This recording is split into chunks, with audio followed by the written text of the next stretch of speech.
Shalom, Om Swastiastu, Namo Buddhaya, Salam Kebajikan.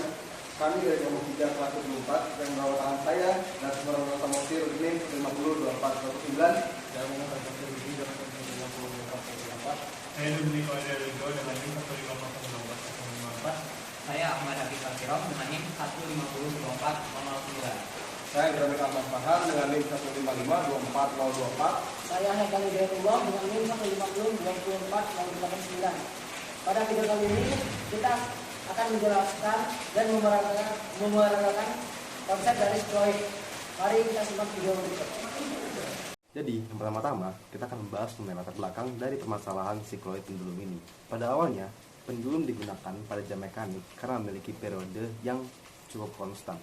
Pada sudut yang kecil, dari 2 derajat sampai 4 derajat, pendekatan sin theta sama dengan theta masih akurat. Namun, untuk sudut yang lebih besar, pendekatan ini sudah tidak berlaku karena memberikan kesimpangan yang cukup besar. Solusinya, pada tahun 1973, Huygens merancang sebuah sikloid pendulum yang mengikuti suatu lintasan sikloid. Pendulum ini bersifat isokronik, di mana periodenya tidak bergantung pada besar amplitudonya. Lalu, apa sih tujuan ataupun inti dari proyek ini? Yang pertama, yaitu memahami kinerja dari sikloid pendulum. Lalu yang kedua, kami akan membuat alat peraga yang panjang talinya dapat diatur. Yang ketiga, kami akan mengukur dan membandingkan periode ayunan pada pendulum pada sudut yang besar. Lalu selanjutnya, kami akan menguji kestabilan dari pendulum itu sendiri pada derajat yang lebih besar dari 4 derajat. Lalu tujuan yang selanjutnya, kami akan menyesuaikan panjang tali agar mendapatkan periode yang tepat 2 detik. Lalu yang terakhir, kami akan mengukur dan membandingkan periode dari pendulum sikloid dengan panjang tali yang bervariasi. Kita lanjut dalam perhitungan. Nah, pertama, berapa panjang tali yang dibutuhkan agar pendulum memiliki periode 2 sekon? Menggunakan rumus 2pi akar L per G, dapatkan panjang tali sepanjang 0,99386 atau sepanjang 1 meter. Berikutnya kita perlu mencari panjang horizontal dan vertikal dari cycloid 6. Diketahui kalau panjang tali adalah sama dengan 4 kali jari-jari, maka dengan panjang tali 1 meter, jari-jari adalah 0,25 meter. Lalu untuk panjang vertikal adalah 2 kali jari-jari, maka 0,5 meter, dan untuk panjang horizontal adalah setengah kali lingkaran, yaitu 0,78 meter.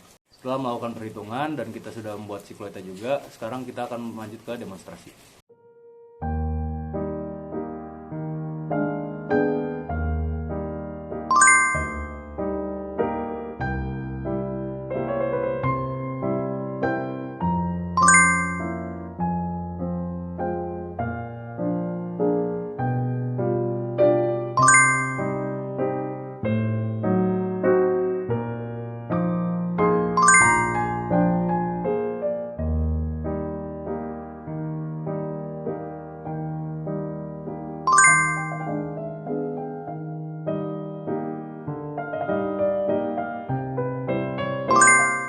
Percobaan pertama dilakukan pengukuran periode pendulum sikloid pada berbagai sudut awal.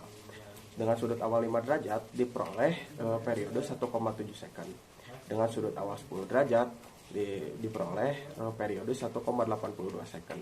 Dengan sudut awal 15 derajat diperoleh periode 1,92 second. Dan pada keadaan maksimal diperoleh periode 2,05 second. Pada percobaan kedua dilakukan pengukuran periode ayunan dengan panjang tali yang bervariasi. Yang pertama, panjang tali 1 meter diperoleh periode 2,05 second. Yang kedua, dengan panjang tali 1,25 meter diperoleh periode 2,24 second. Lalu yang terakhir, dengan panjang tali 1,5 meter diperoleh periode 2,51 second. Melalui proyek ini telah dibuktikan bahwa pendulum sikloid memiliki keunggulan dalam menjaga kestabilan periode dibandingkan dengan pendulum biasa, terutama saat sudutnya cukup besar. Meskipun data menunjukkan bahwa periodenya masih sedikit, meningkat seiring bertambahnya sudut, deviasi yang terjadi relatif kecil dan menunjukkan bahwa lintasan sikloid berhasil mengurangi ketergantungan periode terhadap amplitudo.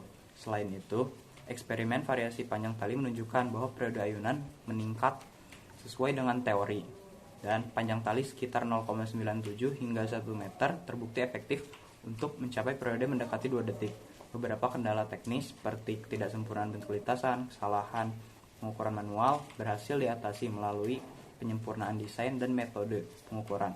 Secara keseluruhan, Proyek ini memperkuat pemahaman kami terhadap isokronisme dalam pendulum sikloid dan aplikasinya dalam sistem pengatur waktu yang presisi. Sekian hasil dari video yang telah kami buat. Terima kasih.